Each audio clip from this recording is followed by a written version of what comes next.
Alright guys, we are starting a segment that I've always wanted to do, rating a Hat in Time mods. Each week we will pick a different mod and review it. This week, for our first review, we're going to be doing Festival of Horrors. For those of you that don't know, we stream a couple times a week playing through these A Hat in Time mods. This was a mod that we played through maybe Friday or Saturday. So if you ever want to see us kind of review these in real time, make sure you subscribe to the channel and follow along for more live streams of A Hat in Time mods. Okay, so on to the mod itself, Festival of Horrors. I love this mod. So this mod gives Mafia Town a spooky makeover, which is perfect for this time of the year. I always affectionately call this mod Halloween Town, right? So I'm going to get this out of the way early. Like I said, I love this mod. I adore this mod. However, it's not a perfect score in general, but I'll say this. For what it does perfectly. So let me explain a little bit. We'll start with the idea, the concept of the mod. What if the characters of A Hat in Time went trick-or-treating? Right? It's an awesome, simple premise. And they really pulled out all the tricks here. For example, the town is surprisingly more lively than in the base game. And I gotta say, Mafia Town is my favorite map in the base game, so making it more immersive is kind of impressive. A lot of the doors in the town have been reworked for Hat Kid to actually be able to knock on the door and get candy. It's such a nice touch. But, let's slow down for a second. Let's get back to the mission at hand. This mod is one big mission. Personally, I like levels with multiple timepieces. I feel like it always adds more layers and complexity to the maps. But I gotta say, while this is only a one timepiece map, it's still really good and there's still a lot of content here. Like I said, most one timepiece levels are short, but not here. If you do everything there is to do here, there's easily an hour or two worth of content. As you had to collect 400 pieces of candy. Yeah, imagine 100 coin star from Mario, but you gotta get 400 coins. It's pretty daunting on the surface, but I gotta say, they've added so many areas, so many little secrets, and just plenty of candy along the main path that it's actually pretty fun exploring Mafia Town to get the 400 pieces of candy. Your time will fly by. It won't feel like a chore at all as you're approaching 200, 300, and 400 pieces of candy.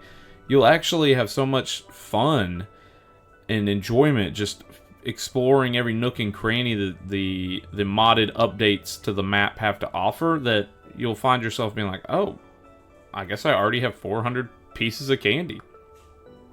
There's plenty of candy lying around the town, doors to knock on, and attractions to visit that the gameplay feels varied enough. So we've already talked about candy on the ground. We've already talked about knocking on the door. How about we talk about those attractions? The downtown section of Mafia Town feels so lively in this version. The local bar is open where you'll find the conductor. There's a connecting area where pumpkins are growing thanks to the scary music. The fire spirits are chilling down by the bay. There's ghost mafia members hanging around town, and even Mustache Girl makes an appearance with an evil plan to steal all the town's candy. It really does feel like everybody is here. There's even a local cafe where you go in and grab some candy, the doors lock behind you, the chairs start levitating. It really gets that cheesy horror movie vibe, it's really well done. However, there's some bigger attractions set up around the outskirts of the town. For example, Cooking Cat is running a cauldron-like mountain. That's really the best way I can explain it. And the sweet part here is there's a sick gimmick added to this mod. There are these book-shaped platforms imbued with magic, and the magic is always pointing in an arrow, like straight ahead or upward or whichever direction it's pointing, right? And when Hat Kid jumps on it, it sends Hat Kid almost like a cannon, right? Firing in those directions, and it becomes a blast just riding these books to different parts of the map or as you explore the Cauldron Mountain using these books to easily traverse the area. It's just such a nice touch. Now, the main event for all my spooky season lovers has got to be the haunted house. And even though I'm saying it's the main event, the main attraction, I'm going to try to not show too much footage here because I want you to explore this on your own time. I don't really want the whole thing being spoiled here. So I will say this is definitely where you want to go check out, right? It'll get you a lot of candy, but you got to earn it. You got to put some hair on your chest for this haunted house because it is terrifying, to say the least. So that just about wraps up our Halloween tour of Mafia Town. This is a fantastic mod. Perfect atmosphere, extremely fun, and plenty of content to play around in.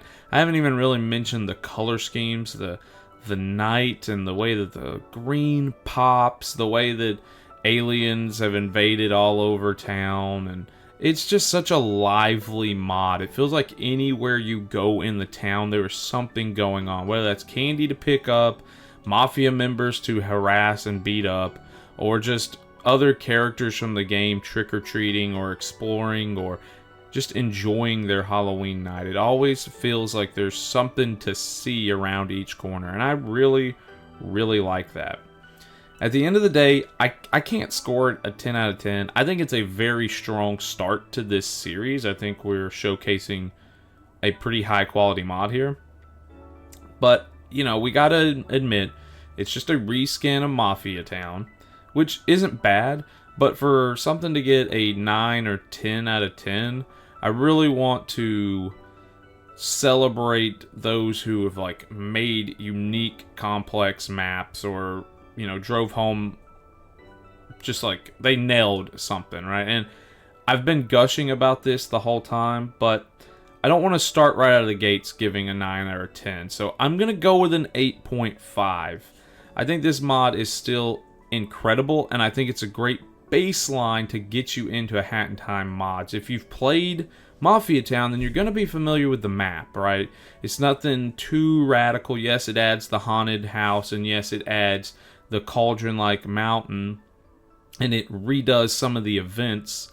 Like you can click on houses now, or the diner turns into this possessed cafe, right? So I think it's a great starting point. That's what I'm getting at. If you're looking for your first mod, especially if you're watching it within the week that this comes out and you're still in spooky season mode, then this is a perfect mod to step into. And as you'll see with more mods we do down the road, people get really crazy with their map design, their level designs.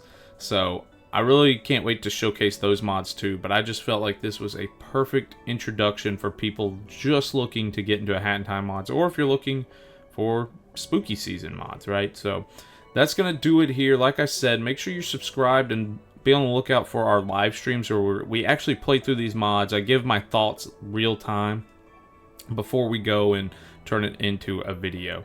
And you can always recommend us more mods that you want to see us review on the channel. So thank you guys so much for watching. If you made it this far, I really appreciate it. Be on the lookout for next week where we will review another Hat in Time mod. Thank you guys so much for watching. Peace out.